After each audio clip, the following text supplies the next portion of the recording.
संसद में आज भी विपक्ष ने पैक्सिस जासूसी पर हंगामा किया।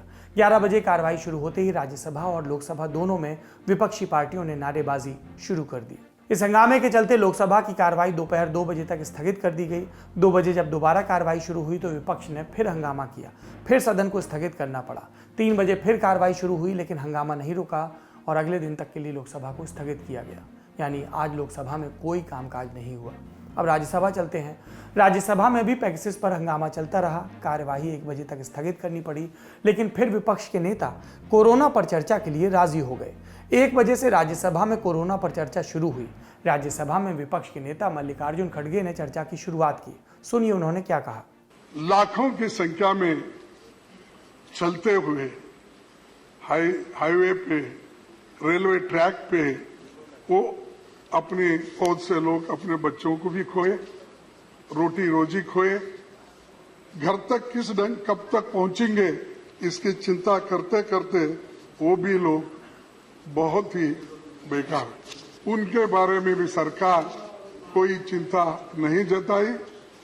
यथार्थ भाषण तो जरूर है, सरकार हमेशा एक्सपर्ट्स है कि एडवर्टाइज देने में और लोगों को दिखाने में, अपनी बात बार बार बोलने में वो उसमें बहुत माहिर है।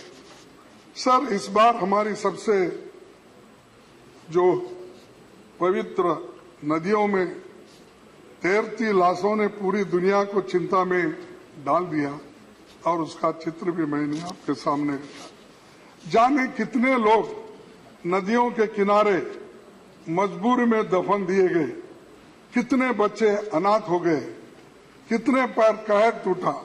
ये सब हमारी कई पीढ़ियों को याद रखेगा और एक इतिहास में नमूद होगा कि कोविड के पीरियड में कितने लोग मर गए थे, क्यों ऐसी अव्यवस्था हो गई थी, क्यों वो काम नहीं हुआ, ये भी याद रखेंगे। इतने बड़े देश में कोरोना से कितने लोग मरे, क्या ये रहस्य ही बना रहेगा? सरकार कोरोना से 4 लाख से अधिक मौतों की बात बनाती है और बहुत कम आंकड़े दिखाते हैं। चर्चा में शामिल पक्ष और विपक्ष के कुछ और नेताओं के बयान भी सुनिए। सबसे पहले माफीनामा उन तमाम लोगों को जिनकी मौत को भी हम एक्नॉलेज नहीं कर रहे हैं, जो हम जान ही रहे हैं कि वो मारे गए। तो ये माफीनामा सर सिर्फ मेरा नहीं है। मैं इसलिए ये बात कह रहा हूं कि मई के महीने में मैंने 6 आर्टिकल लिखे।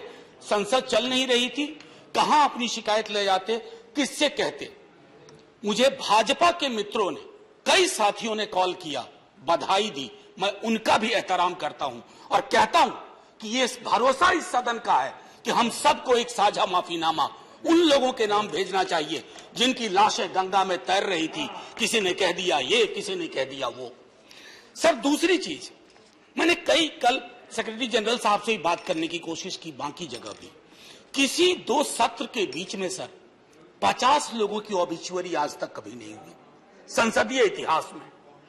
राजीव सातव की उम्र थी जाने की इस दुनिया से। रघुनाथ महापात्रा जब मिलते थे गले लगाते थे, बोलते थे जय जगन्नाथ। अचानक में वो नहीं है। ये पीड़ा व्यक्तिगत है, आंकड़ा मैं नहीं कहना चाहता हूं, मेरा आंकड़ा, तुम्हारा आंकड़ा, अपनी पीड़ा में आंकड़ा ढूंढिए। एक व्यक्ति नहीं है इस देश में, इस सदन में, सदन के बाहर, उस सदन में जो ये कहे कि उसने किसी जानने वाले को ना खोया हो। सर, पीड़ा कह सकता हूं। ऑक्सीजन के लिए लोग फोन करते थे, हम अरेंज नहीं कर पाते थे। लोग समझते हैं सांसद है, ऑक्सीजन पिछा देगा।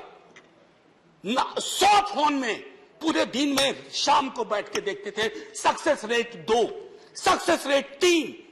हमको कौन सा आंकड़ा कोई बताएगा साहब? हमको नहीं चाहिए, किसी आंकड़े की बात नहीं करनी है। हमें देखना है कि जो लोग गए वो जिंदा दस्तावेज छोड़ के गए हैं हमारे फेलियर का। मैं आपकी बात नहीं कर रहा हूं साहब। आप कहिएगा 70 साल में कुछ नहीं हुआ, मैं उसमें जाना ही नहीं चाहता। ये कलेक्टिव फेलियर है 47 से लेकर अब तक की सारी सरकारों का।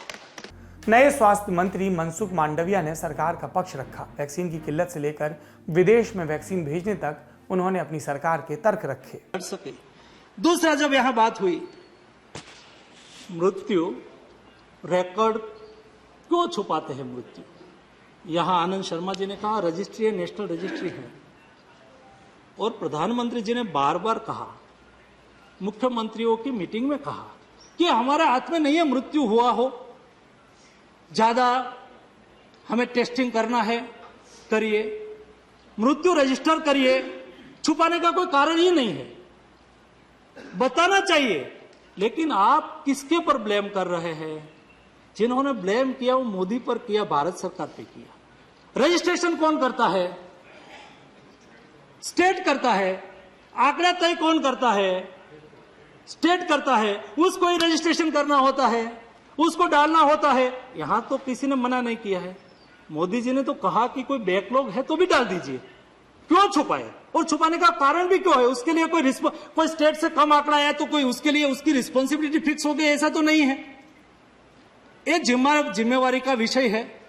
लेकिन भी मैंने देखा कि यहां कई सम्मानीय सदस्यों ने कहा कि भारत सरकार आंकड़ा छुपा रही है।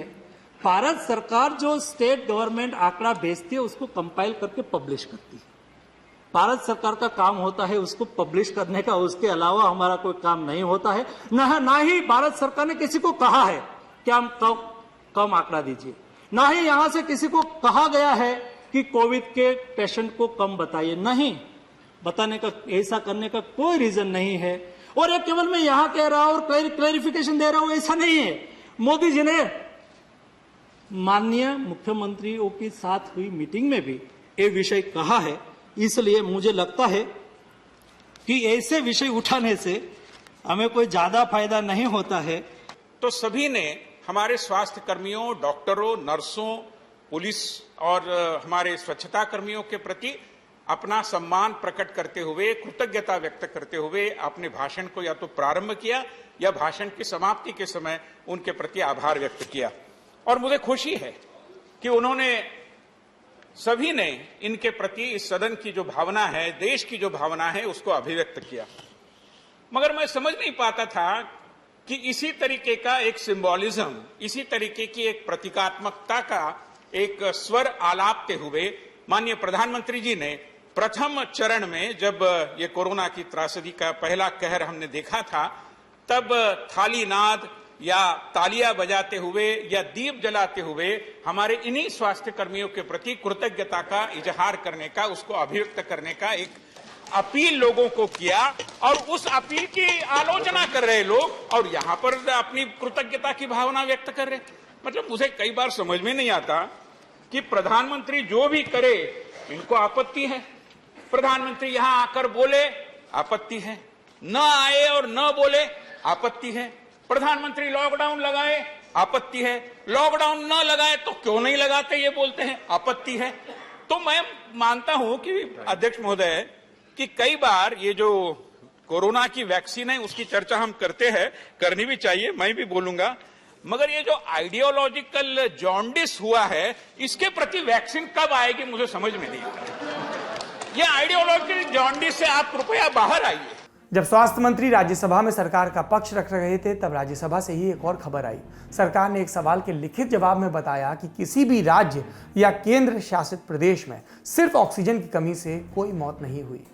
मैं रिपीट कर देता हूं, किसी भी राज्य या केंद्र शासित प्रदेश में सिर्फ ऑक्सीजन की कमी से कोई मौत नहीं हुई। ये सरकार कह रही है। आप अपने आसपास देखिए और अपने हिस्से का जवाब खोजिए। संसद में सरकार की तरफ से जो भी जानकारी दी जाती है वो रिकॉर्ड पर दी जाती है, गलत जानकारी नहीं हो सकती सरकार के बिहाफ पर। तो एक जानकारी वो है जो सरकार ने संसद में दी और दूसरी जानकारी हमने और आपने देखी, कोरोना के दूसरे दौर में देखी। सैकड़ों लोगों को ऑक्सीजन की कमी से तड़पते मरते देखा, सोशल मीडिया पर ऑक्सीजन की पुकार लगाते देखा। कितने ही अस्पतालों में ऑक्सीजन की कमी से लोगों के मरने की खबरें आई, लेकिन नियमों, कायदों, परिभाषाओं में ऑक्सीजन की कमी से कोई नहीं मरा। सरकार से एक सवाल किसान आंदोलन को लेकर भी पूछा गया था। सवाल ये कि किसान आंदोलन के दौरान कितने लोगों की मौत हुई, और इस पर भी सरकार ने कहा कि किसी की मौत की जानकारी सरकार के पास नहीं है। तो ये संसद के कुछ अपडेट थे। संसद में दिन भर क्या हुआ इस पर हमने एक स्पेशल शो शुरू किया है, संसद में आज, आप उसको जरूर देखिए।